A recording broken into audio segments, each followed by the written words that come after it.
হ্যাঁ দাদা, আপনার নামটা বলুন। সুভাষ মণ্ডল। আপনি এই রস বিক্রেতা। এই দাদার কাছে আমরা দুজন, শীতু আর আমি রস খেলাম, দিয়ে এখানে ঢুকবো। জায়গাটার নামটা বলুন একবার। যেটা হলো জ্যান্ত কবর। জ্যান্ত কবর, ঠিক আছে। মুর্শিদ কুলিখার কন্যার এখানে জ্যান্ত কবর দেওয়া হয়েছে। ঠিক আছে, থ্যাংক ইউ। আমরা ঢুকছি। এই যে চারিদিকে, এদিকে টুরিস্ট, সামনের দিকে চল, এইদিকে এই যে মেন গেট,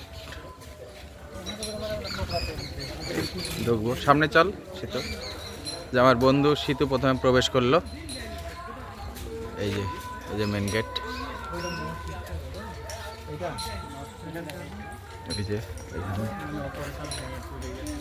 এই যে এখানে বোর্ড দেওয়া আছে, এই যে নোটিশ এখানে লেখা আছে আজীবন্নেশা বেগমের সমাধি, মুর্শিদ কুলি খান কন্যা।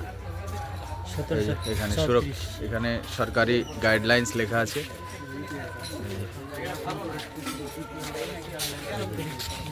এখানে বিনামূল্যে প্রবেশ করা যায়। এই যে আস্তে আস্তে গার্ডেন অনুযায়ী বিভিন্ন দর্শনার্থীরা এখানে এসেছে। এখানে লন,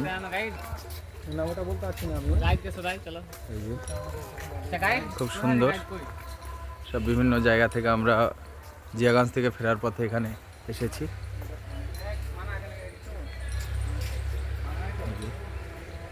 এই যে মেন ফটক। হ্যাঁ, এটা কারো হয়তো না জানতো না, ভেতরে জ্যান্ত কবরটা, এটা কবর দেওয়া আছে।